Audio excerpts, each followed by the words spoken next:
everyone, welcome to Keto and Crime. Today I've got a very special video for you. First of all, I want to put it out there that this is not a video in complete and utter defense of Project 2025. There are parts of it that I don't like. But what I wanted to do is cut through all the panic. And when I'm talking about panic, you see, if you Google Project 2025, you'll see headlines like this that just absolutely will scare you to death. It's just like the panic around the World Economic Forum's Great Reset, which was an essay that had one single solitary line about you own nothing and you will be happy. That wasn't even policy, it was just part of an essay. This Project 2025 is along those same lines. It is a wish list. It is a collection of essays written by a number of conservative authors at the conservative think tank, the Heritage Foundation. It is a wish list. If the conservatives, traditional mainline conservatives, could have everything they wanted, this would be it. It's just like when you write Santa Claus a list. You might get some of it, you might not. And there's good ideas in there, and there's bad ideas in there, and we're going to talk about it. But what I wanted to do is cut through that panic, cut through that, oh my God, and so that you can truly make an educated decision on who you want to vote for in this year in 2024. So I just wanted to go over it and kind of tell you what's in it, give you an unbiased resolve. I have not watched anyone else's breakdown of Project 2025. I have simply read all 930 pages of it myself. And this is what I was able to glean. I've gone back to my old roots as a college instructor, and I'm simply doing this as if I was presenting it to my students, an unbiased college instructor. Now, I make no bones about it. I am right of center. I'm not going to out and out say who I will be voting for in 2024, but I think you know, because I am right of center, who I will be voting for.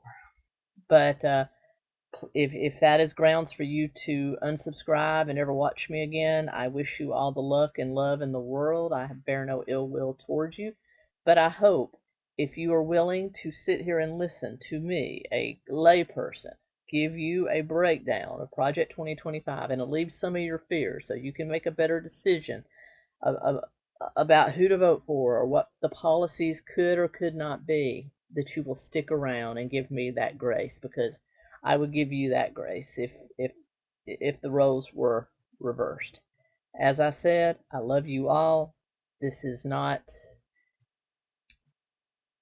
a political advertisement. It's simply a layperson breaking down what has become a very, very panic-stricken buzzword in this tumultuous election season that I cannot wait until it's over. Anyway, so with that being said, this is a companion piece to a longer discussion I will be doing with my very awesome friend Keri Smith of Deprogrammed, of the Deprogrammed channel and podcast. She will be joining me later on in this segment for a detailed discussion of what her, still somebody that identifies as a classical liberal, has to think or has to say about Project 2025. And remember, I am moderate to conservative myself, but I'm also gay. I'm also the L and the LGBT. So a lot of this panic language is going towards me.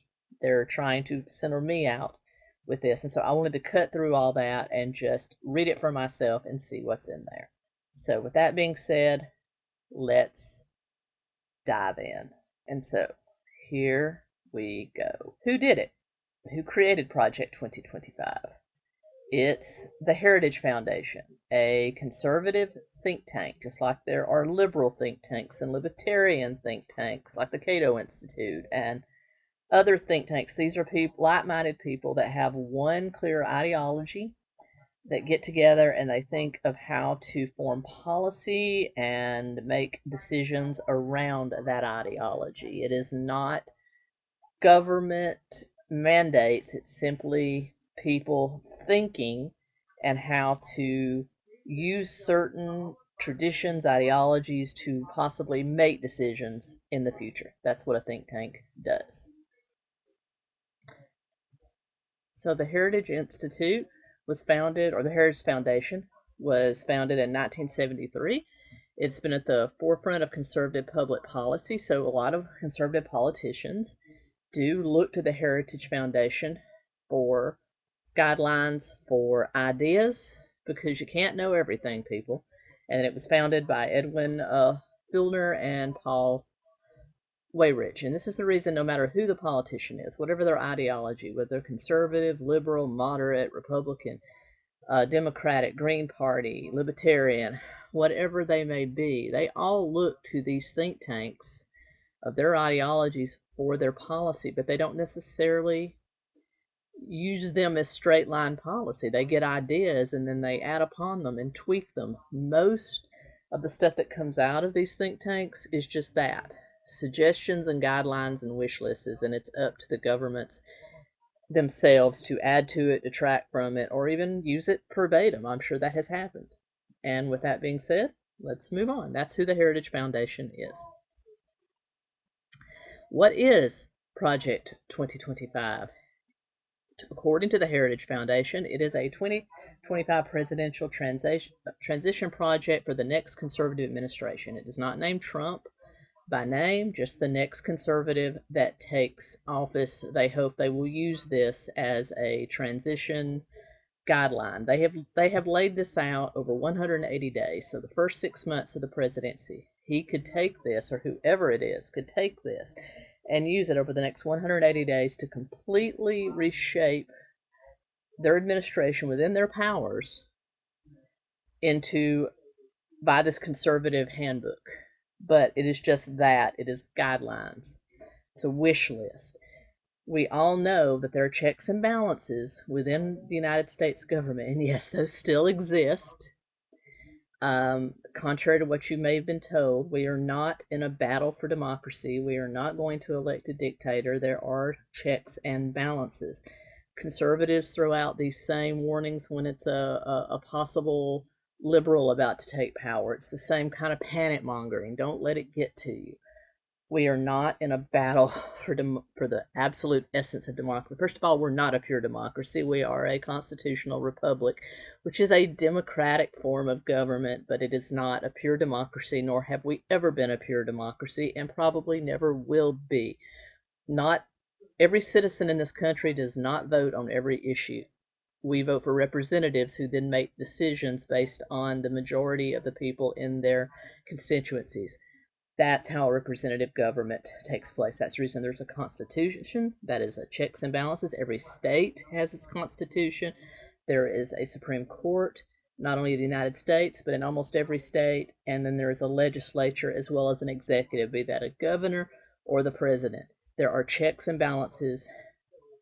We do not elect kings and queens in this country. We elect representatives, and that's the reason they can be turned over within reason. There should be term limits in a lot of other areas, but I'm not going to get into that. But that's what we are. It is a guideline. If the president can choose to use it, or he cannot, but he can't just force this through. He's not an elected king. The Constitution does not trust him enough to be king. I go back to 𝗂𝗶𝘁's speech in the 1990s movie With Honors. He's not a king because the crude Constitution, he was giving it to a Harvard professor, does not trust him to be a king. And you can't be a king. We still have our Constitution. And so this is guidelines, and to get any of this through, some things can be done by executive order, but for the most part it has to be legislated upon in Congress and then has to pass the prong test by the Supreme Court. So I'll let that assuage some of your fears. So what's in it?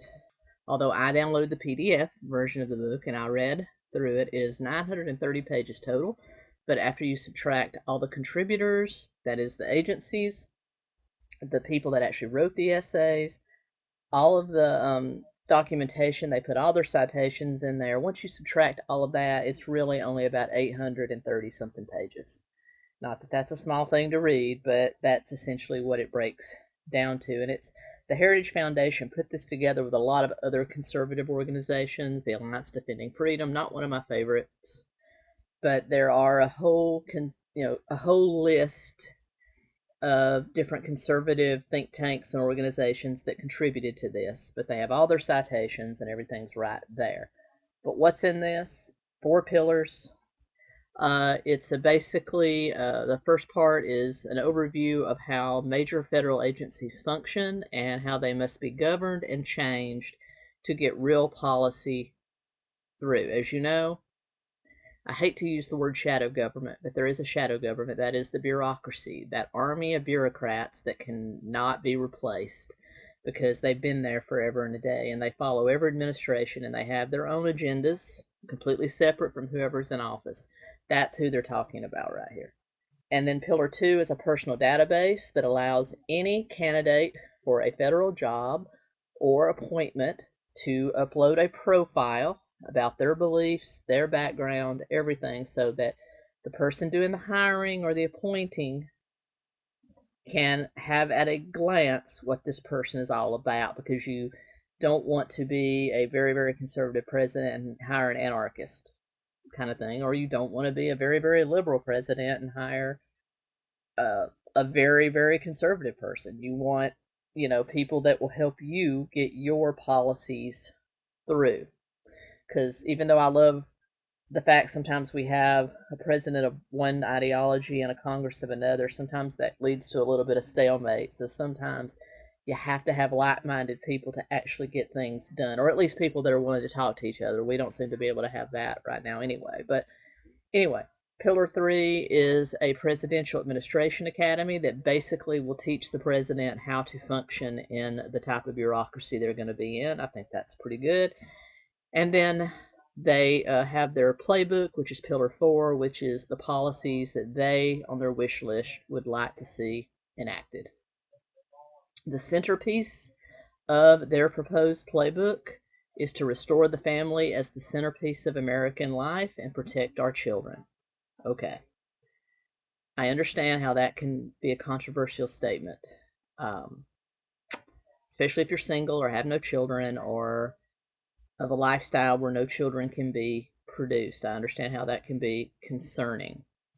And yes, they are talking about heterosexual, one man, one woman families when they talk about this. But you have to remember, the West right now has a negative rebirth rate. That means that we're not producing enough children in the West to replace ourselves. So our population is declining, but whose population is increasing? People in the East, people with a totally different cultural value than ourselves. And if we shrink to below a certain level, we can easily be dominated and taken over by those people. So we are in a, not that they're bad people, they just have a different culture than us. And we're in it for the civilization. And so only they want to put families that can produce children and rebirth our civilization at the forefront. And I think that's good. There's also other things in there about divorce and single-parent families that I will address a little bit later. But for the most part, they want the family as the cornerstone of American civilization, just like it's always been. And they want to protect our children. And, of course, we're talking about not allowing children to be sterilized or transition to a different gender before the age of 18. Then they want to dismantle that huge bureaucracy that I'm talking about and give every single president an opportunity to get rid of at least one layer of that and staff it with people that are of the same mindset. And then you want to defend our nation's sovereignty, borders, and bounty against global threats. That is, closing the border and completely shutting down any share or cooperation with communist China. And we're going to talk about that too. And then secure our God-given individual rights to live freely and the blessings of liberty, going back to old school Constitution. That's what's in there. All right, so let's talk about that first centerpiece, restore the family as the centerpiece of American life, protect our children. They talk about how something like 70% of children now grow up in a single parent or divorced family. how the absence of fathers in the family has led to increased dependency on welfare, and how also the readily availability of welfare, particularly to mothers, has helped to cause the disintegration of the family. Now, if you look at stats going back until the 1960s, you will see that the majority of families were intact, no matter what your race or culture was, they were intact. And then after the Great Welfare Reformation, you started seeing more and more single parents. I grew up in a single parent household, and I really missed having a father around. So I can testify that I think children do better with two parents. And I think there needs to be a nurturing parent and a more disciplinarian parent. There has to be a balance. Now, normally that would be father or mother is nurturing, a father is more disciplinarian. But I think as long as you have two loving parents, whether they're two men or two women, I think you can get the same results. But there has to be a nurturer and an authoritarian disciplinarian. And I think children do better. Also, they do better economically, and they don't have the stigma that welfare can place on you, and you don't breed that generational welfare. Speaking of welfare, they talk about a workfare system rather than a welfare system, where you get a certain amount of time on welfare, free of charge, just as it is now. But then after that, you have to consent to some sort of job training or do some sort of work for the public good to maintain your benefits. Contrary to what you've seen, they are not going to cut Social Security disability or anything like that. They might request that you do some sort of office work or something if you're able, but they're not promoting getting rid of it like you've been told in panic. They're also doing a lot of this to help save Social Security, because if they can, have welfare recipients do these jobs instead of hiring people to do these jobs, then you're going to save money that can go back into the coffers of Social Security. Also, they want to address no-fault divorce. They want there to be a form of that, but not all the way, just where somebody can stand up and say, I don't want to be married anymore, and walk away. They want a certain amount of financial burden to fall on the person that is dissolving the marriage. Now, I'm not in complete agreement with that, because there is such a thing as abuse and cheating and things like that, but it would address some of those things where you can't just have somebody suddenly yell, I'm out, and take, half of the innocent party's money. So they want to do some reform around that. Not necessarily a bad thing, not necessarily a good thing either. Roe versus Wade, as you know, Roe versus Wade was overturned at the federal level and was sent back to the states. And now you have states with completely unrestricted abortions and states with restrictions on abortions. What they're wanting to do is kind of create what they call the Department of Life. I think this is the most far-fetched thing in there, to encourage people to keep their babies and also discourage unwanted pregnancies through education and things of that. I think that is the most far-fetched. I personally am pro-life. I would never have one, but it's not my business to tell you whether or not you can have one. Although from a constitutionalist standpoint, I believe the reversion of Roe versus Wade was correct. I have very mixed feelings on it. I believe that should have been decided by the states. And this is where you get into the panic around they're going to just get rid of gay marriage, because gay marriage was legalized through 𝗧𝗿𝗍𝗪 Now, yes, you could probably reverse 𝗧𝗿𝗍𝗪 on the same grounds that you did Roe versus Wade and send it back to the states, which would mean some states would have it and some states wouldn't. But the one thing they're failing to tell you when they send out that panic is that 𝗧𝗿𝗍𝗪 was codified, which means it was put into federal law that gay marriage is now the law of the land. So that ship has sailed. So it would take a whole lot of working of Congress and suing within the boundaries of the Supreme Court to ever get that done. The fact that I think 70% of Americans are in favor of gay marriage kind of makes that ship has sailed. So Now, I know that all that sounds scary, but again, how much of this could actually be enacted? The current Republican candidate has come out and said that he doesn't know everything that's in Project 2025. He agrees with some of what he's read, with some of it he disagrees, and so he's already said that he agrees that Roe v. Wade should have been with the states, but he also says he supports gay marriage. So I'm not particularly concerned about that should he win. And then we have healthcare reform. Now, this is a little known fact, but the Obamacare, the Affordable Care Act, was originally written by the Heritage Foundation. This same one, Google it, it's out there.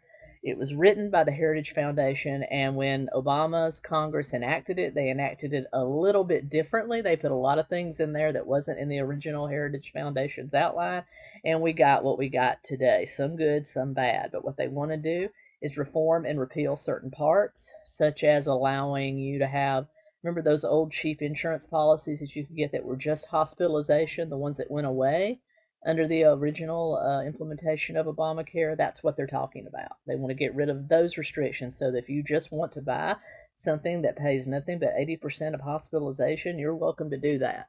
And it will cost you a lot less. So that's what they're wanting to reform and repeal. They also want some price competition. They want healthcare providers and doctors to compete for your business. If you're uninsured or you're underinsured, they want them to have a clear price list where you know exactly what your surgery is going to cost.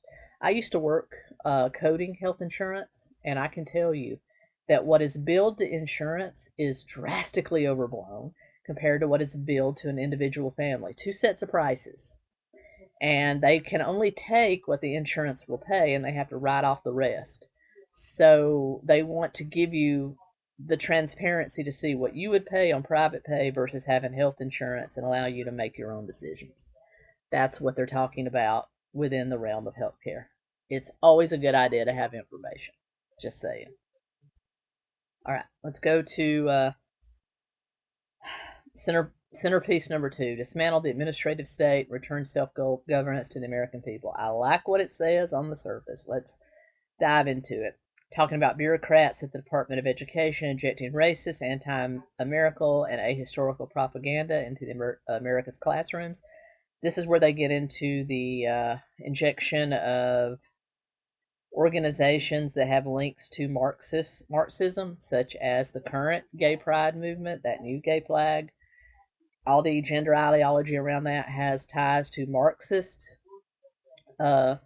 ideology, as does Black Lives Matter. I agree that Black Lives Matter. I just don't agree with the organization. They were just convicted of fraud, if you'll care to Google it. And so they are not the type of organization that should be taught in American public classrooms. Neither should gay or gender ideology. In fact, outside of basic sex education, I don't believe anything should be taught to children along those lines.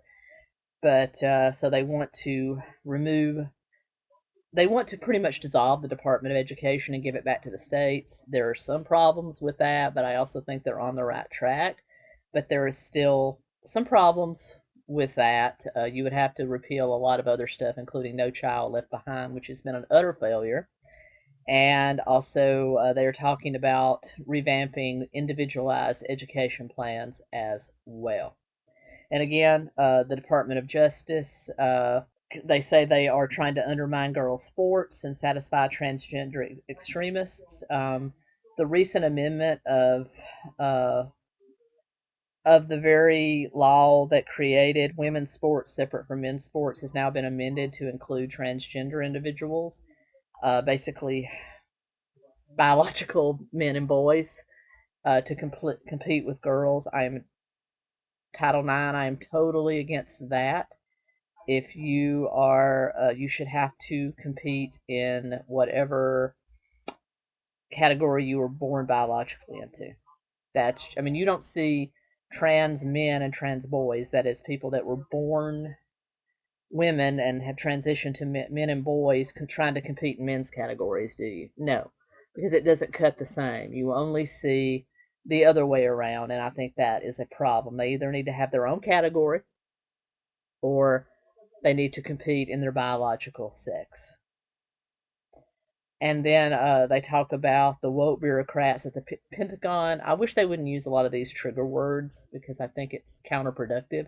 They could just state that we need to cut back on the on the training, on the sensitivity training on things that can be counterproductive. And then again, talking about all of this stuff existing within our military to train them to be more sensitive.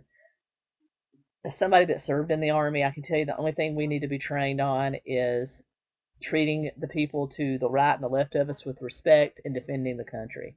That is the only thing that we need to be lectured on, and I think most people who have been in the military or are in the military would agree with me.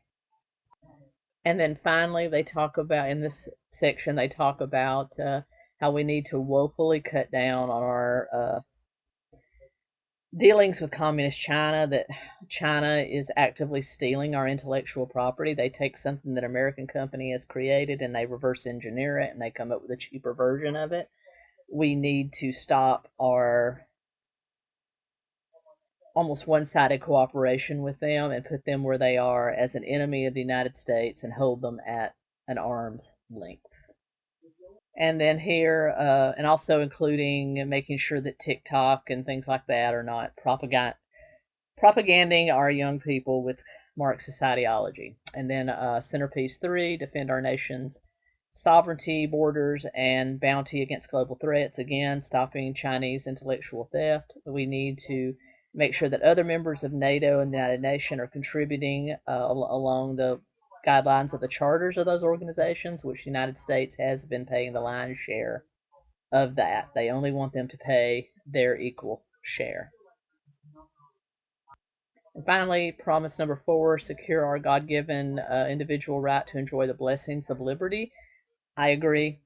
They talk about how, left to our own devices, we rejected colonialism, we rejected slavery and second-class citizenship for women, socialism, communism, and that the goodwill of the American people will eventually prevail. They don't need to be forced. Sometimes the legislature has to take a stand, but for the most part, yes, I think the American people do get it right. Anyway, that was the most vague part of it, but basically I think their heart's in the right place with that. And finally, what are the hot takes that you may be seeing? That they're going to do an abortion ban? No, they have just sent it back to the states. There's no more they can do there. LGBT issues, again, all that's already been codified. They just don't want that ideology taught to children that aren't old enough to comprehend what they're being taught. They want to eliminate some departments, some of the agencies, the letter agencies, and consolidate others. They want to reinstate Trump's Schedule F, which basically was kind of about some hiring practices that he put in place and basically allow the president more leniency to staff those alphabet agencies with people in his administration. They want to eliminate DEI as it is now and only look at Americans as equals, to go back to being colorblind like we were taught in the 80s and 90s. Remove some of the protected classes from some of the discrimination bills, and that is primarily sexual orientation and gender identification. I do have some problems with that because I've lived in at-will states most of my life, and they could fire you for any reason anyway. And I've never been fired for being gay or anything like that. I've always done really well with my career, but I can see how that can affect some people. So I think maybe a more watered down version of that. But basically, they say they want people to be judged by the content of their character and their experience rather than what they identify as, and also that what your sexual orientation is should not even be discussed in the setting of a job. I tend to agree with that too. Don't ask, don't tell, kind of. They want to amend student loan payments. They want to kind of consolidate that and basically put a cap on how much you can borrow, increase some of the Pell Grants, and also eliminate funding for certain types of college majors. Therefore, you cannot go $200,000 in debt to major in basket weaving, that kind of thing. And they want to get rid of the current state of the um, income-based repayment and go to one standard across. Right now there's several and they're all fluctuating, but they want to go to one standard that would be roughly 3 to 5% of your disposable income would be your payment. And they want to do something about the current loan forgiveness that was jammed through. I'm not sure what that, you know, what that consists of. As somebody that paid off a good deal of her student loans and had a portion of them forgiven, I would like to keep the stuff that was forgiven, but I end up having to pay it. I end up having to pay it. I still owe quite a bit because of the amount of education that I received. They want to privatize and amend SSI. They want to put it on the road to privatization that will allow it to, have more earnings and have more in the coffers. I would like to see more information on that, but anything that would save SSI and save Social Security, I'm in favor of. Workfare, we've already discussed there being a work or training component to welfare. They want to increase tariffs, especially with countries that are openly hostile to us. They want to get us to 100% energy independent. That is, they will put more stake in fossil fuels and nuclear energy. And they want to have more transparency when it comes to healthcare costs. So that is Project 2025 in a nutshell. It is not policy, it is a wish list. And I don't think more than 10 or 20% of it could ever be enacted, even by the most stringent conservative government. I had the same reaction when the right went crazy about the Great Reset. I knew it was just an essay. There was no need to get my panties all in a wad over it. And sure enough, I was right. Some parts of it were enacted, like as part of the Green New Deal, and those have been quite tragic. But not all of it was enacted, just as not all of this will be enacted. There's some very good ideas in there, and there's some not so good ideas in there. But is it a manifesto to throw half the country into gulags? Absolutely not. It's just a very conservative group putting forth their wish list. And you know what? That's what think tanks do. That's the whole reason for their existence. Anyway, I hope you've enjoyed this. I'll be back now, and I'll be back with another video very soon, but I will be jumping over now to join my good friend Keri from the 𝗙𝗂𝗃 podcast to discuss this a little more in depthly. Let's go. Hey everyone, welcome to Keto and Crime and also Deprogrammed with Keri Smith. Woohoo! We're doing a simulcast. Yeah.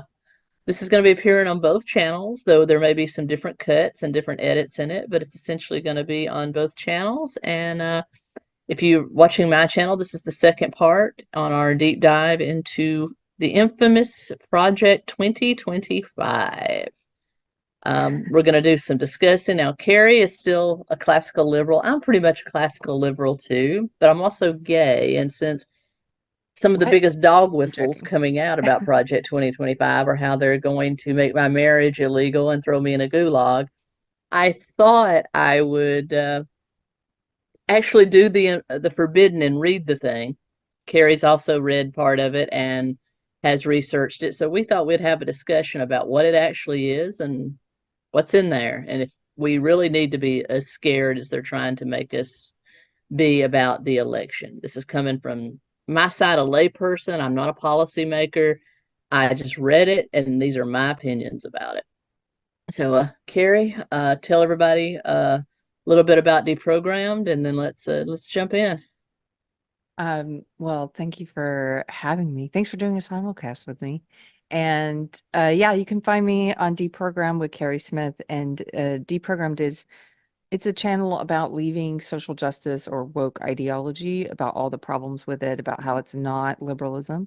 I was in that belief system for 20 years. And so I do interviews with people who've left it. I do interviews with cultural commentators, academics, comedians, all different kinds of folks, just to try and help people better understand what is this belief system that's sort of taken over. And then we do some fun stuff too. Like we have a Christian panel every other week, and we have a pop culture panel every other week. And yeah, you can find me there. I thank you for, I'm so glad you wanted to talk about this because this Project 2025, one of the things I saw yesterday or the day before was some leftist person on Twitter saying, none of the conservatives are talking about Project 2025 because they're trying to keep it a secret. And it was like, it's because it wasn't really a thing. Nobody knew about it. Like you guys No. blew it up. I never heard of it until a few days ago. Well, it's a collection of essays by a think tank, a conservative think tank. It's not policy.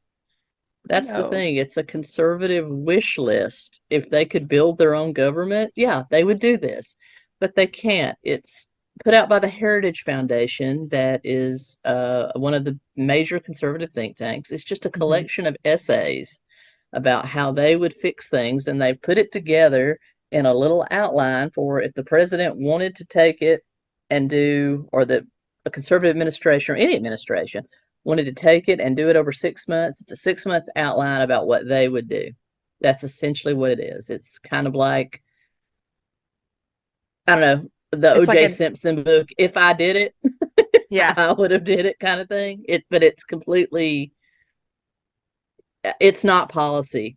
And there's some good things in there and there's some not so good things in there, but it's certainly not the impending doom that we're seeing on social media, in my opinion. No. Well, there's a couple of incorrect, right off the bat, some very large lies that the left are saying about it. The biggest one being that this is somehow related to Trump. It's not. Trump has Mm-hmm. his own policy proposals. He calls it Agenda 47. Mm-hmm. That's what his team came up with, where he says, "Hey, this is what we would do if I become president again. This is what I want going to do. This is the policy I want to try and to do." And this is a separate. This is a Mm-hmm. different groups of conservative organizations that have come together and said, "Hey, in the event of the next conservative presidency, this is what we are suggesting that the president do. This is our plan that we're putting Mm-hmm. together, all these different conservative orgs." And so that's a lie right out the gate that they're like, this is Trump's plan. It's not. Just be factual. Just tell He's people so. what it, Mm-hmm. tell people what it is. Don't lie to people and gaslight them, but they lie to their audience all the time.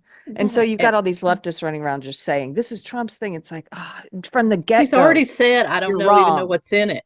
He You know, doesn't. He I, doesn't. And he also he had to come out and say he doesn't know what it is. And then he went further than I would have gone, which was to say, something about he probably disagrees with lots of it. He doesn't know, or, don't even criticize it, Trump. You don't need to. They're trying to no, force you to criticize it. Just say the truth, which is that's not my policy agenda. Mine is called Agenda 47. Please right. freak out about mine. Yeah, exactly. It's, and it's not even that they're trying to hide it. The big dog, they're trying to hide it. It's on their website. You can download Yeah. a 933-page PDF and read the whole thing, or you can buy the Yes. book. They're giving it away. It's, they're Yeah. not even charging for it. Yeah, and this is Polly that they never expected to get this amount of attention for these conservative policy Mm-hmm. agendas that they're suggesting.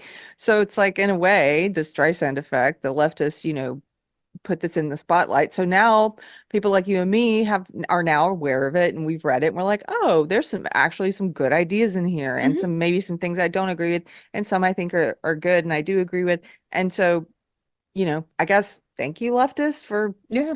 I'm glad somebody put this together. I didn't know. I mean, I'm glad there are people out there putting their heads together and saying, "Hey, let's come up with a wish list of what we would do if we Mm-hmm. could."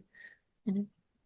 Well, So, I'm sure you've heard, and first of all, I want people to know that the Heritage Foundation, they wrote a little bitty bill known as the Affordable Care Act. That was their plan. And Obama took it, added to it, stripped away a few things, and put it out as his own plan. So, leftists, if you think the Heritage Foundation is evil and can't write anything good, then they are the authors of Obamacare. what a what a great point, Tracy. It was written by the evil minds behind Obama's Affordable Care Act.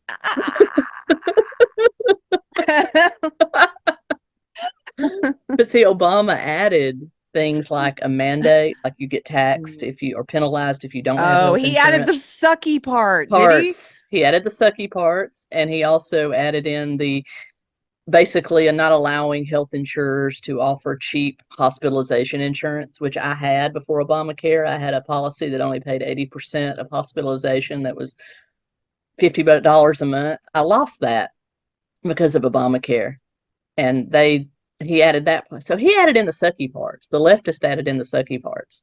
Of course they did. They added in the mandate part where the government forces you. They shouldn't have any right to force you to buy health Exactly. insurance. It's none of their business if you have it or not. And by doing that, they flooded the market, and now everything, I don't know about you, but we're on Obamacare. Otherwise, you got to pay the government a fee. And Mm-hmm. so we're on it, and Me it's too. expensive, Mm-hmm. and it doesn't hardly covers anything. Every time we go to the doctor, it's like, wait, what? I have insurance and I have to pay this much money. So Yeah. thanks, Obama and the Yeah. Heritage Foundation. Okay. And the Heritage Foundation. But basically, they are a think tank. That's what they do. They think and they write essays. And a lot of the hot takes that you've heard about it, I'm sure, is that they're going to put on a federal abortion ban. That's the big one that you hear about. But it's not what it says at all. It talks about the fact that defeating Roe v. Wade and getting it sent back to the states was the best step, and they're going to leave it up to the states to decide the fate of abortion. And Wow, that's actually very moderate. that's a status quo. That's the Yeah, status quo that it that's is the right status now. quo. Now, the one thing that me as a member of the LGBT community is, there it talks about how heterosexual one man, one woman marriages should be the centerpiece of American life. Hmm. I agree. I absolutely agree Wow. because you folks are the ones that produce children, and the West is slowly dying because we're not producing enough children to replace ourselves. So, of course, we're in it for the civilization. I believe that any relationship that produces children should be at the centerpiece of Western civilization, at least in the United States. What do you think about that? I do too, and it's refreshing and interesting to hear you say that as someone who is gay, and I just think about sometimes um I wish some of the people who were in my old cult, my old religion, social justice, I wish they had a more diverse group of friends. It's so funny because they're always talking about diversity, but they don't have a lot of diversity around them. They don't, everybody's got the same opinion, the same ideology. And I was just thinking you would blow their mind, but you're not the only gay person I know who feels that Oh, way. Um, it is the foundation of society to mm, create the next generation and to I've started to understand now after leaving woke. It's been about 8 years, and I feel like I'm learning more every year. And one of the things, like a lot of it's common sense, but common sense isn't very common anymore. mm, And also, we're in a society that takes offense at everything, even when an offense isn't intended. And so it's taken me this long to understand that, like, what's the building block of a healthy society? Oh, it's a healthy family. Oh, yeah. like like Yeah, oh, that's why things are falling apart because the family's falling apart purposefully. exactly. And I didn't see anything in it. In all well, there's 930 pages, about 100 of it is, sources and authors and tributes and these people helped kind of thing. So it's about 830 pages of actual content. But in that entire 830 pages, I never saw once that they wanted to make gay marriage illegal again. I never saw that ever.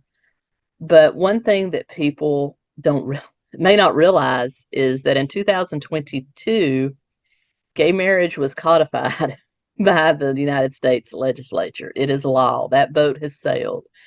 And even if whoever the next conservative president is decides he wants to do it, that's a long road ahead. It's going to take at least as long as it did to get rid of Roe versus Wade.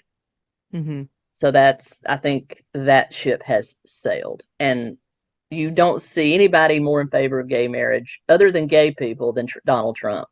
So I don't think we need to worry about that. Yes.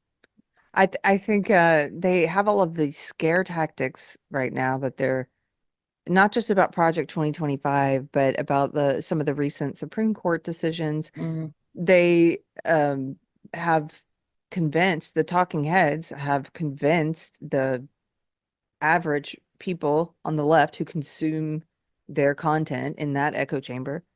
They've convinced them of some really crazy things. Um, Stuff like Trump's going to put gay people in concentration camps and he's going to outlaw recreational sex and he's going to, I mean, just some really absurd things. Somebody said if he wanted to, he could legally execute all Democrats in America. What are What you what talking about? decision did you read? Because all the Supreme Court says is that he has partial immunity, or any president has partial immunity Right. for acts of an Official official acts. acts. Killing a political opponent is not an official act. No, At least not no. under our system of law, it's not. Like, what do you think the presidency is going to become? You're like, oh, I'm the president now. I'm going to rob this bank. I can do whatever I want. No, Like, it's it's official. embarrassing. So It's embarrassing. embarrassing. The a lot of the things in Project 2025 make a lot of sense. They want to decrease the size of the government. They want to give the presidential administration the option to fire a lot of these civil service, at least in the higher echelons of the alphabet agencies. They want to give them the power to fire some of these people that have been there for 40 years and have their own agenda apart from any administration, be it Yes. conservative or liberal. Are you talking about this part, which is one of the ones that I watched John Oliver's hysterical piece on Right. Project 2025? And he took issue with one of my favorite parts, which is to dismantle the administrative state. Is Mhm. that the part you're talking about? Yes, just giving the president more power to get rid of some of those people Yeah, that need so to it's be. We go have ahead. term limits in Congress. Why does somebody get to be head of the FBI for 50 years? Right. These people who are unelected. I mean, Yeah. even in John Oliver's piece, it was funny because he was kind of pointing out, I thought, oh, I wonder if the leftists who watch this know this. He was saying something like 11 million federal government jobs are administrative jobs. They're not appointed by the incoming administration. They're not appointed by the president. They stay there no matter what. 11 million? Something like that. And then he was like, That's insane. only 4,000 are appointed by the president. It's like, so he was basically saying he was catastrophizing. He was like, they want to take 2,000 more of the administrative jobs and make them appointee jobs. Oh my God. Like that was basically the root of what he was freaking out about. Like, Trump, whoever is not going after the file clerk over in payroll. He's going mm-mm. after the heads of these agencies Hmm. that literally have their own agenda apart from whoever's president. That's who Hmm. that they'll go after. Why do we need 11 million bureaucrats? It was something It's crazy like insane. that. It is insane. And, Do you they know that the always, majority of the jobs that have been created over the past 20 years in this country have been government jobs? It's insane. It's well, bloated beyond bloat. it's bloated beyond bloat. It's never what the founders intended. And it's bankrupting us. Mm-hmm. I mean, our national debt is, what is it now? 32 trillion or something? Mm-hmm. Yeah. If it's not, it will be tomorrow. Let me see. It's in the trillions, which is an insane number. But according to Yeah, Biden, we 30, have 1,000 34, trillionaires in this country. 34 trillion. That's our national Mm. debt. Yeah, That's incredible. And they yeah, just keep making the government bigger. And part of that I think is because you get them on the payroll and now it's like conflict of interest in a way. They work for the yeah. government. Um, but also it's just about increasing the administrative state. It's about taking power away from self-governance, away from the people, and giving it to this big huge federal power that was never intended to be that big. The federal government, as I understand it, correct me if I'm wrong, Tracy, the way the founders intended it, it's like the federal government was supposed to take care of trade, regulate trade, collect Military. the military, secure the borders, provide a defense, secure the borders, protect us, right? And to collect taxes for the things they need to do.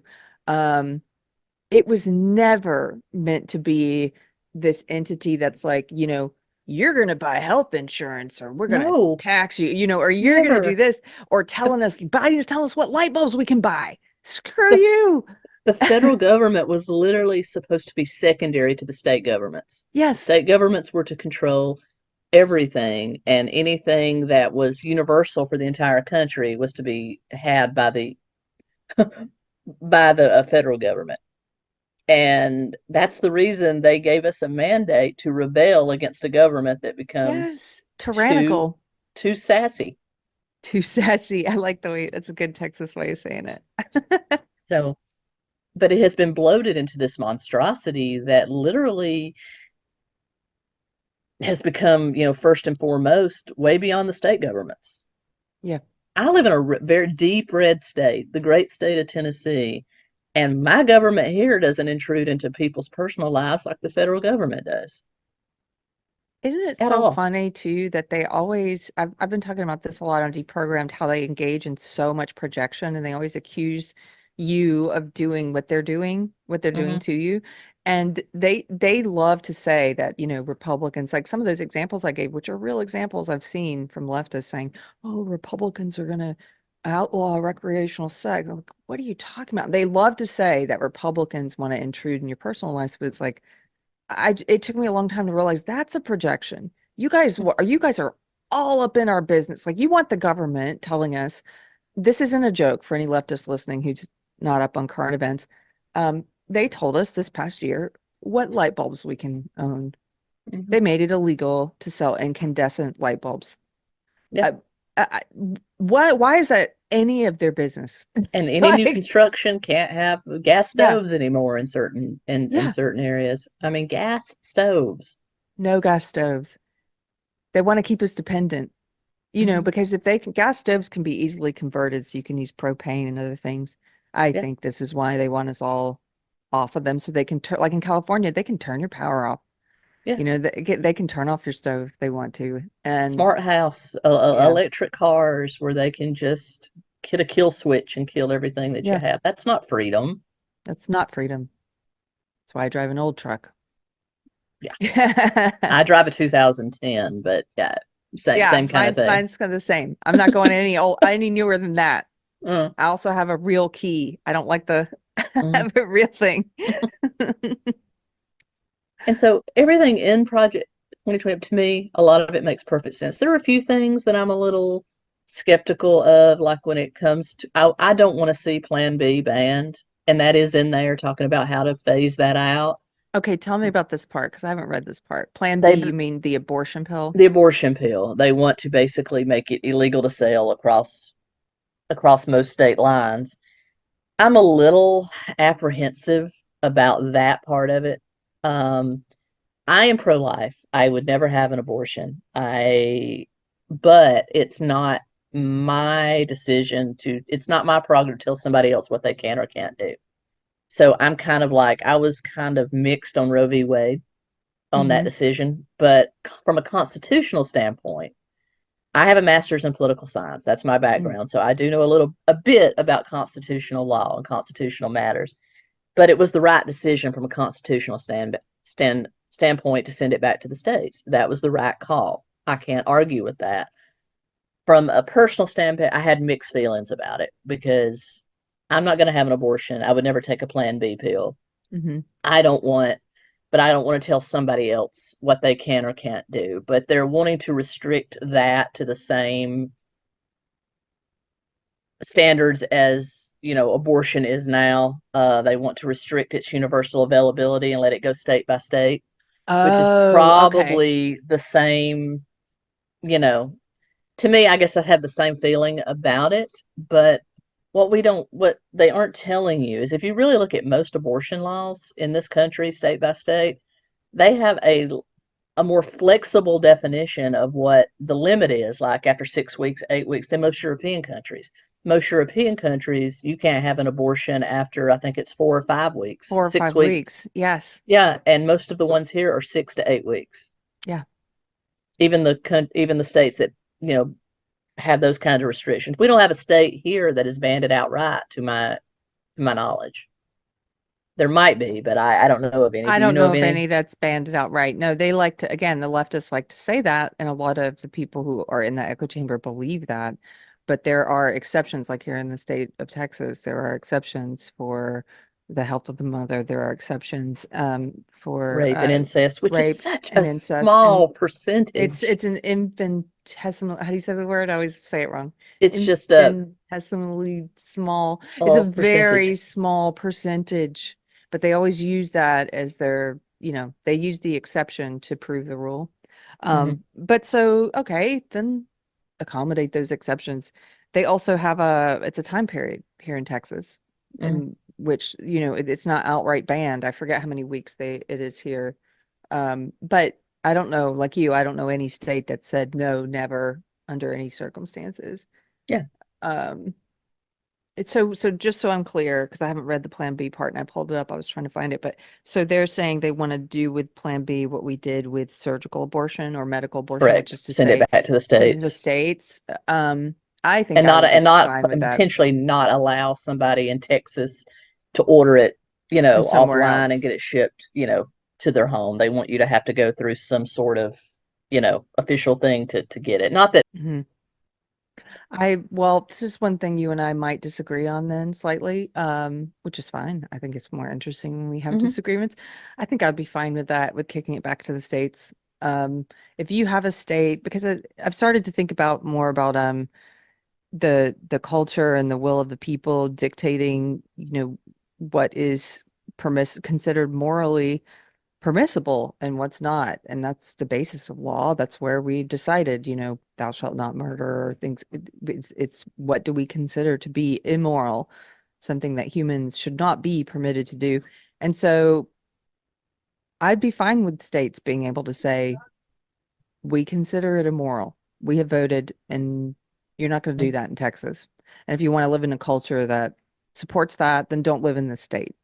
I've also I think it's because I've become a little bit more just noticing how the culture is changing here, with so many people moving here, escaping blue Democrat-run cities, people moving here from Los Angeles and San Francisco and New York and places like that, and trying, and then weirdly not recognizing that they created the very conditions they're escaping from, and they're trying to replicate those conditions here to the place they came to. And so part of me wants to make the state so unappealing to them culturally that they will not come. And I'm Exactly. like, culturally, we should be different. The states should be different. Yeah, If you want, we have this unique, the way in which we were founded, we have this unique opportunity to, we're a union, but we can have we're very large geographically for a country. We're huge, and we can have different cultures within the one uniting culture. And if you want to do that, maybe stay in California. That's how I yeah, view it. exactly. Like, I so, I can't argue with that. The same, whatever the state culture of that state is, that should be the laws there, and you have the mhm. opportunity to move elsewhere if you don't like it. That's kind of the way I look at it as well. Yeah. And their border policies, I think, are pretty sound. They want to basically keep China at an arm's length. They do not want to do all the open trade and everything we do with China. They want to Right. tariff them heavily because China does steal our intellectual property. They grab our technology, they reverse engineer it, and they create a cheaper version of it. That's what they do. And so they want to basically keep them at an arm's length. They want to completely close the border down and have a whole, basically go back to what Trump was doing, catch and release in Mexico, not catch and release in the United States. And they want to deport anyone that's here illegally. And I can't argue with that.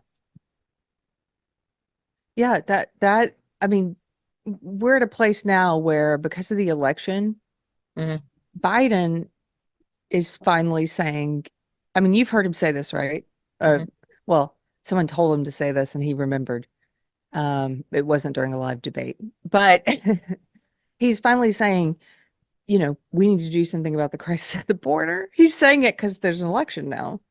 And Hmm. I think that that to me indicates that they know that reasonable people uh, are not as easily fooled as they used to be about how this is all just racism from the right and there's nothing going on at the border and it's fine. And so I think the average American, if they were to read what you're describing, this border policy part, they would not object to it.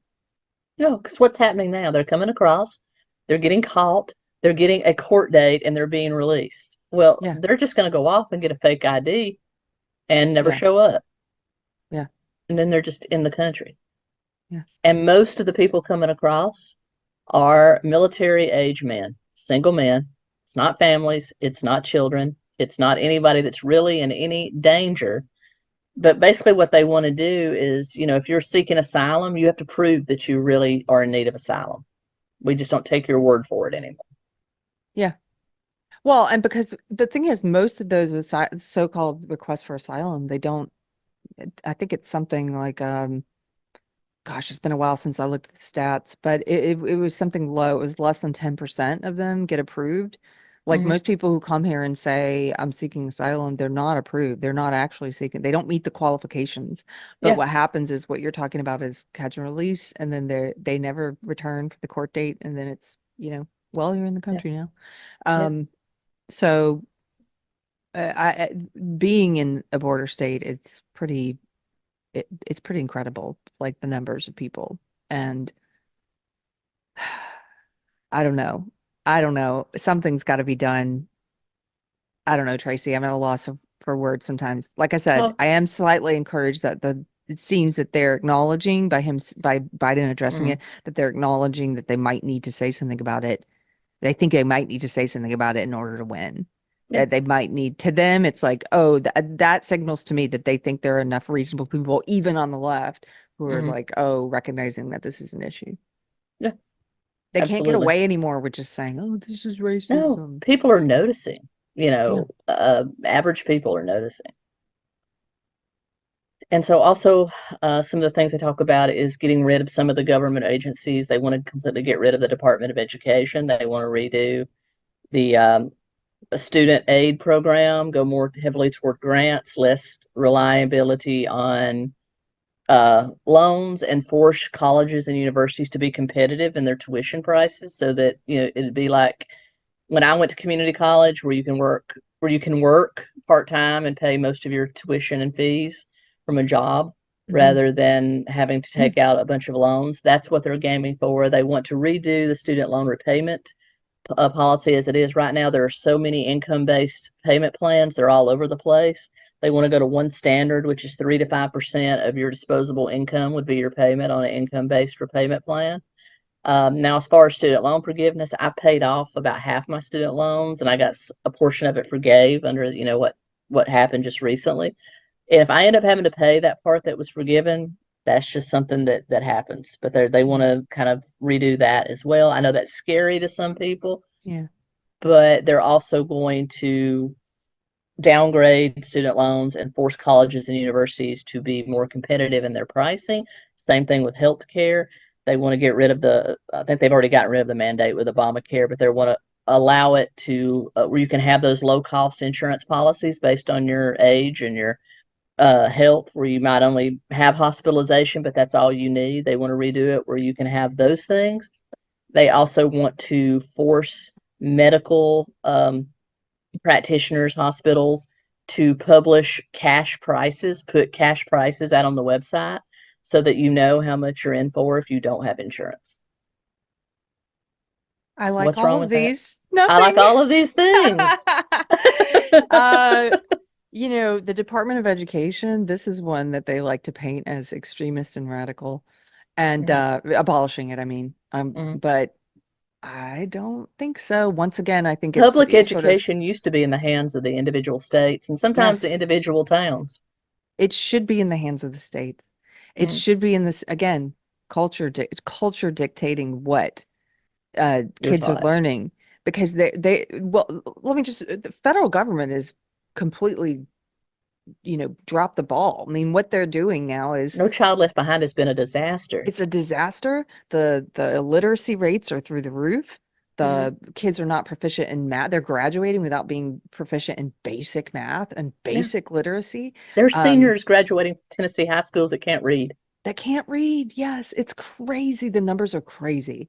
They failed kids, and instead of, it's not just that they're dropping the ball and they're not teaching them how to read or write or do math, but they're also pumping them full of indoctrination and woke ideology They like a mentioned that religion. too, how it's What, become, if you truly want separation of church and state, then you have to keep all religions out, and that including includes woke, oak. Yeah.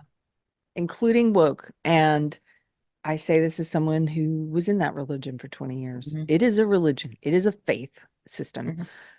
It doesn't belong in the public schools, but I don't even think I'm at the point now where I don't think the public schools can be saved, not on the federal level. So put No. it back, kick it back to the states, get rid of the Department of Education. It was never the founders' intention for them to have their fingers in education. And also, do you want the federal government?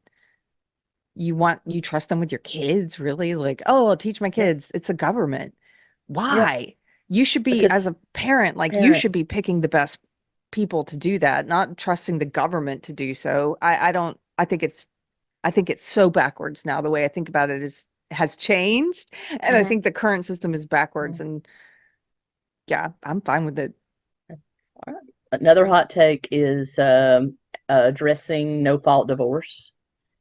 Oh, Um, what do they say about that? they want to go back to a system of laws that has an at fault party in most divorces, and that, not that you can't get the divorce, you can get the divorce, but if there's no abuse, there's nothing, no adultery, you just decide I don't want to be married anymore, you still leave with half of the other person's everything and custody of the kids, particularly if you're a female. Mm, They want it to be a more fair system where if you're leaving for no reason other than you just don't want to be married anymore, you have to bear the brunt of the financial responsibility. wow. I don't know. I have to think about this one more. I That think, one's one that I was a little, I have to look into it because there is abuse and sometimes it doesn't go reported. So I'm a little iffy about that one, but I like, the broad strokes. right, like Uh, what's the threshold? It would depend on what's the threshold for proving abuse. Because, yeah, for example, think about, let's use someone in the public eye that, let's use Steven Crowder and Hillary Crowder. They've yeah. been in the public eye. They're going through a divorce. She alleges abuse. She has a video. She alleges emotional and psychological abuse. She has a Hmm. video that I think proves that. Hmm. But then you have a lot of people saying, no, this isn't what you should call abuse, blah, blah, blah. Hmm. You have people arguing over this. It's one of these hot topic things online. Um, it would depend on what's the threshold and how they define it. Because in my Yeah, opinion, that emotional and psychological abuse yes, it's real. Of course it's real. I'm not yeah. buying with these a red pill man, what do you call them? Man cells, Oh incel. yeah. I'm not buying this So stuff they're selling about in how the like middle is the truth. In the middle of the truth, yes, I don't buy that women are all bad. Most cases, women should get custody of the children. Let's be straight up. But there are certain but cases it's that, also true. Yes. yeah, but it's not. I am not red pilled in that in that regard. But as far as that goes, so I want to see some more. Now, I even said that in my other video. I want to see some broad strokes. I want to see more than broad strokes. I want to see exactly what you mean by that. It's okay in theory, but let's see what you actually mean. Yes. I And think just they to want to encourage clarify, people to stay together. They want to yes. encourage people to get counseling and do what they need to do to stay together. And also to take marriage more seriously. Don't Yeah, enter into it because it's going to be if you hard to don't get out want of to. unless it really means something. Like, but to 70% of clarify, children come from a divorced or single parent home now. that's That's terrible. insane. And there's nothing that correlates more strongly with setting a child up for success than them Hmm. growing up in the home with both biological parents. Like, it doesn't mean, obviously, there's a bell curve. It doesn't mean every kid. It means on average, it's going to correlate more with being Hmm. successful mentally, physically, intellectually, career-wise, all of that.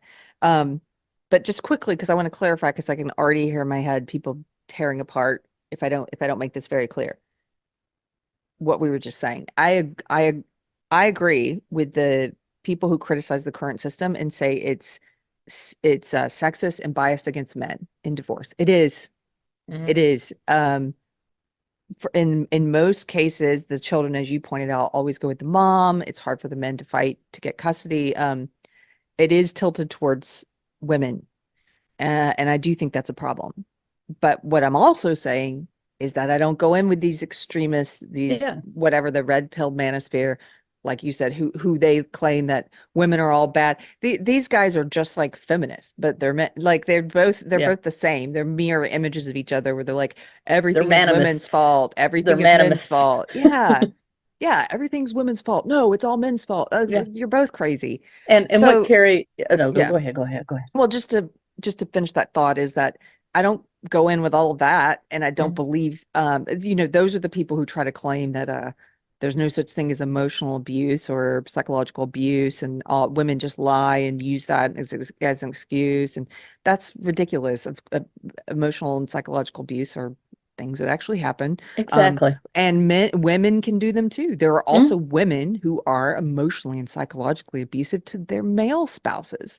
So that's where my opinion on this would hinge, is knowing what's the threshold and how do you prove um abuse in the What and when you're proving fault, right, in a divorce. in in a lot of states, if infidelity comes into play, and let's say they do a paternity test on kids and the kids turn out not to be the biological children of the husband, that husband is still on the hook for child support. That's That's crazy. that's insane, in my opinion, Yeah, because that's the court absolutely crazy. looks at it like that's the best thing for the kid. They can only get released off the birth certificate if the actual biological father can be proven and comes forward and asks to take responsibility for. When does that happen?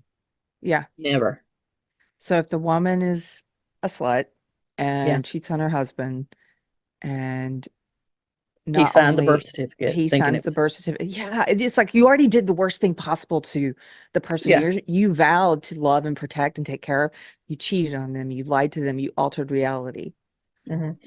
and then you pass off someone else's kid as theirs, like the Mm. worst kind of gaslighting. Talk about that itself as emotional and psychological abuse. Yeah. Then when they find out, and if you guys get a divorce, they still have to pay child support on this kid that you had with someone else. And I was like, Yeah. what kind of system is that? That's the kind of one-sided system Keri and I are talking about. We're not Yeah. talking about, in general. We're talking about it is skewed and there needs to be a fair approach. What that fair Mhm. approach is, I don't know, but I think they've got, at least they're addressing it in this plan, which isn't, at least they're addressing it. Yeah. That's my whole thing. And then trying to think of some of the other hot takes that they've been talking about. Oh, they do want to remove specifically sexual orientation and gender ideology from, or gender identity from the protected classes laws. They do want to remove that. I have mixed feelings about Mhm. that, but I also know that maybe telling somebody your sexual orientation and the function of a job is not necessarily what you should be doing. I have been, I've lived in at will states my entire life, except for the Mm. brief time I was in California. I have lived in at will states. I've never been fired because I was gay. So is it really So, needed? yeah. Um, the protected classes. So one of those I absolutely 100% agree with, and that is gender identity, because that's a made up BS Yeah, thing. That's made yeah, up. yeah, That's a basically a self-selective, like, I'm in that group. How do we know? Because I say I am, because I identify as being in that group. yeah. That's ridiculous. And it's no basis for law. Something Hmm. that's self-selective like that. Yeah. It's absurd. It's not an immutable identity group. There's a barrier of Um, entry to sexual orientation. You actually have to be something and be able to prove something to say that you're right. gay or It's straight, not just self-identification. Yeah, yeah. Oh, hold on. And then finally, the last two hot takes, which to me I don't think should even be really that controversial, is they want to get us energy independent. That is, they're going to go back to fossil fuels, basically drilling our own oil, get us off dependence on OPEC nations, and they're going to invest heavily into nuclear energy, which Okay. is the cleanest and most renewable form of energy out there. So, Tracy, when do we get to the really radical stuff? I, Um, okay, these last 2 points will probably be the most controversial. They want to amend Okay. SSI and Social Security, possibly put it on a path to privatization. They do want to Mm, raise the retirement age to 70, which I think that's coming no matter who's in office. Let's be honest. And they want to put it on a path to privatization, which will allow it to be invested into the stock market, which might help it grow and save it. Whereas right now, it just sits there and the government spends it on whatever they want to spend it on, right. and that kind of thing. And then the final piece is they want to amend both Social Security, disability, and welfare (SSI) to more of a workfare program instead of welfare. If you're able, they want you to. They'll allow you to be on it for a certain amount of time. As now, this is for welfare, not disability. Allow you to be on it for a certain amount of time as it is, but then after that, you either have to get off on it or get off of it, or you have to attend job training provided by the government, Hmm. or do some sort of uh, public good works to earn your money. So I'm fully in favor of that part. There are Hmm. too many people who exploit and abuse welfare. I know some of them. Some of Yeah, them, um, you know, just people I personally know. And it was never intended to be this permanent program. it was And never a now it's lifestyle. just, It was never supposed to no, be a lifestyle. it's not supposed to be a lifestyle. And so, yeah, there should be a requirement. First of all, they should have stricter requirements for even getting on it in the first place. And then once you're on it, there should be a time limit and you should be Hmm. making efforts to get off, and they should enforce that more strictly. I And, would like to see it amended where it's not just single women that have the hardest, easiest time getting on it. Mhm, If a family of four with a married mhm. couple with two children that are having hard times, they should be able to get on it too, but they won't allow them on No, it. because It's normally single parents that get on it. which is, guess what it does? It incentivizes being a single mom. And Yeah, you want a society whose laws incentivize the opposite, because again, healthy, yeah. strong families are the building blocks for a healthy, strong society. So your policy should be giving incentives for people to have healthy, strong families. If they're doing the opposite, which we know they are, they're incentivizing people to have more kids out of wedlock and while single to get more money. That's a bad policy because you're setting it up to reward people for bad decisions. And they Yeah, should never be doing that. Helping yeah. people is one thing, but incentivizing them to make Hmm. bad choices is not a good idea for society. So I completely agree with you. Yeah. Um, they should not be punishing people for being married and being in a family. No, I saw a absolutely. post on Reddit recently, just anecdotal, but it was to this point. It was a man who was posting about how his wife was mad at him. He had just recently gotten married and she had kids from a previous marriage. And then because they got married, she lost her welfare benefits or she lost some public assistance. And she was really angry at him and wished they had not gotten married and all that. And it's like, that right there, you've just created an incentive for these people not to come Hmm. together in a permanent formal union for the sheltering and protection of children to raise healthy children. You've just given them an incentive not to do that. Hmm. I agree. I agree. So, And because if they um, put workfare piece into it, yeah, then why don't you just go to work and make more money? yeah, That's the kind of thing. But they're also talking about incentives to get off the dole, such as helping with childcare and things like that. And I am not upset about any of that right. That's because great. most normal people, they want to work. They want to feel it helps with their self-esteem, helps them reach self-actualization, all of that actualization. It helps them reach all of that. And why wouldn't you want to do that? Even with people on disability, they want to provide a workfare piece for people on disability that maybe there are jobs that perhaps you can do for the Yes. public good that will help you earn your money. Not that you're not entitled to it. Please don't anybody come to me and tell me that somebody that's paid into the system for years and gets disabled isn't entitled to it.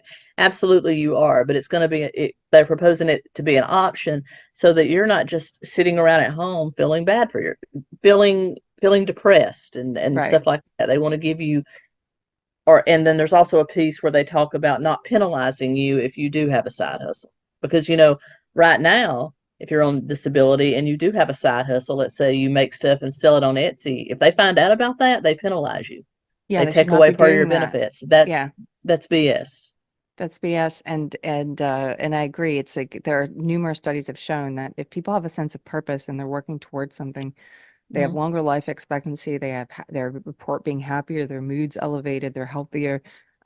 Work is good for us. Mm-hmm. Having responsibility is good for us. There was one study I remember, I think it was Jordan Peterson talking about nursing home patients. They did a study where they gave them a pet to take care of per floor, like a bird that and they have a schedule for Mm-hmm. who's responsible for feeding it. And their life expectancy increased because suddenly you're responsible for something again. And it's good for you. Now, if we back up for a second, I don't think I like the raising the retirement age to 70 part. That's I just don't my necessarily initial either. gut. Yeah, but these are little things. None of these things are Yeah. extreme things. These are normal things you debate in policy, and none of this matches the hysteria No. that's coming from the left. I Because did right now Social find, Security is in crisis because we have more people, we're about to have more people on it than people working.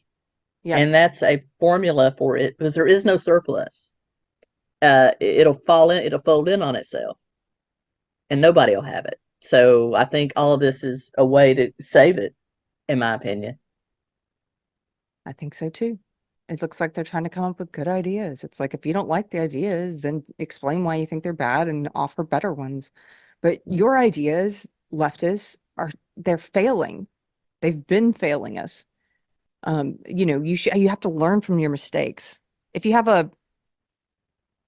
I think so often, having been on the left for 20 years, it's like I know they think intentions is if they have good intentions, if they think at least the people voting for it. Oftentimes, I don't think the ones making the policy proposals on the left have good intentions. I think they have bad ones, but the people voting for it, they have good intentions.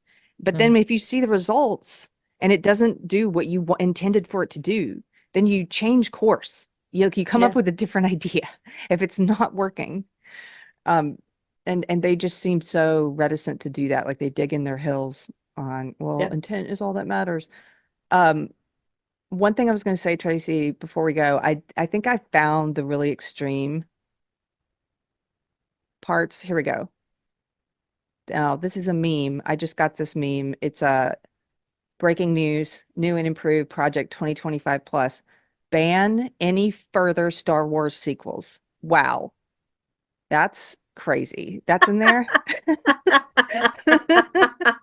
That well, then just kill it. you know? Wow. Let's see what Oh, else is on this list. New and improved breaking news 2025 plus Project 2025. Nuke Portland. What? This is crazy. Deport the entire population of Minneapolis. This is going too far. Climate but it protesters to be fitted with methane reducing butt plugs. Wow. and also it does want to pull us out of all these climate change initiatives because until China and India get it under control, we're not affecting anything. We could be net zero and we're not going to I mean, affect not doing the anything. climate, Yeah. I have no problem with what they in the actual Project 2025, no problem with the climate policy guidelines. Um, I And just want to continue. There's a cut, just a couple more in here I want to highlight, cool. Tracy, on the new and improved list. This is, what is this one? They have several bullet points here. Bring back roller rinks. Who opposes that? That one's not extreme. I love it. The Rio Grande patrolled by sharks with fricking laser beams. Wow. Mandatory abortions for Californians. What? That doesn't sound right. Did somebody give me the wrong list? Is this really the new and improved Project 2025? Televised weekly boosters for Gates and Fauci. Oh, they just care about their health. All future elections decided by mixed martial arts cage match. I love it. It's not that much more ridiculous than the last debate. No, Uh, Scientists to develop bacon trees. I can't get behind this. I hate bacon. I love bacon. They've lost me. You lost me now. That's a bridge too far. Bacon trees. And finally, Zuckerberg's Facebook account suspended for 30 days. No explanation, no appeal. There you go. Well, and the biggest takeaway I hope people get from this is that this is just a collection of essays by very conservative people. Some of it good, some of it bad. It's not policy. It's not going to be enacted 100% by anyone. And even if they do, even if a administration does try to enact parts of this, they're still going to have to get it through our normal system of checks and balances, which, regardless of what you've heard online, still exists. You still have to get it through Congress, the president, and then then there's still the path to the Supreme Court. The Supreme Court has not folded over. We still have our system of checks and balances in place. Democracy is not at stake, people. Stop. We are a republic, first of all. We're not a pure democracy. Right. We have never been. We are a constitutional republic, representative republic, and it is a form of democratic government, but we are not a pure democracy. Pure democracy would be mob rule and would be an absolute disaster. That's kind of what they want, though. They want mob rule. Yeah. With mob rule, by the way, we never would have made all the progress we made. We never would have probably wouldn't have ended slavery. We probably, mob rule, that's unchecked, unrestrained democracy. We are in a constitutional democratic republic. They don't know this. They don't know what these things mean. Yeah. And the whole Project 2012 closes out with, we have to leave the important decisions up to the cultural consciousness of the American people. The American people ended slavery. They rejected communism, socialism, and it lists off a whole bunch of bad things that over the years the American public has rejected. But we have to rely on the good consciousness of the American culture and the American people. And I cannot agree more. Yes, I absolutely agree. Tracy, by the way, I love your background, the red, white, and blue. I love it too. You always decorate your tree with whatever the most recent holiday is going to be or has been, and it makes me so happy because when we do videos together, I'm like, what's the tree going to be? And I knew this time it was probably going to be red. Yeah, it'll switch again in October for Halloween, which is my favorite holiday. I'm just going to admit it right now. It's still my favorite too, although I've developed a much greater appreciation for all the others. So as a leftist, I used to hate them. As a leftist, they teach you to hate America, and I really just hated all. And Thanksgiving, don't be grateful, right? And Christmas, even there's a lot of resentment towards Christmas, and now I'm even gonna start decorating for Juneteenth. I know it's a new holiday, but I totally get behind that, because the fact that it took until June 19th, 1867 for the last slaves to know that they had been freed, that's a travesty. And we should celebrate that was the final end of slavery in this country. I absolutely agree. Here's my only thing with Juneteenth, being a Texan now. It is a Texas holiday, and so it is weird to me, and I do think it's part of the woke that they've decided that now it's like, oh, this is a national thing, and we've always celebrated, and we always should. No, but it's always been a Texas holiday. This was our local holiday. This was a Texas holiday. It's about Texas, but okay, you want to make it a national thing, let's do it. But then on the other thing, my other issue with it is when they made it national, all the Democrats still these stupid, ignorant posts where they're wearing like kente cloths and like African prints and fabric. It's not an African holiday, you retards. It's an American. This is an American holiday. Like, what are you talking? This has nothing to do with Africa. What are you talking about? Any intelligent person, I don't care what color they are, can recognize pandering, and it's insulting. Yes, it'd be like Nancy Pelosi putting on a trucker's cap and a rebel flag jacket to talk to me. I would feel so pandered to and insulted. Yes. It's so dumb. I love Yeah, it. Tracy, I always love talking to you. Thank you I for love doing this walkthrough with me of Project 2025. absolutely. Absolutely. Well, everyone, we're going to sign off. You know where to find me, and you know where to find Keri. And so we'll be back at you again real soon. Thank you Until next time. guys. Take care.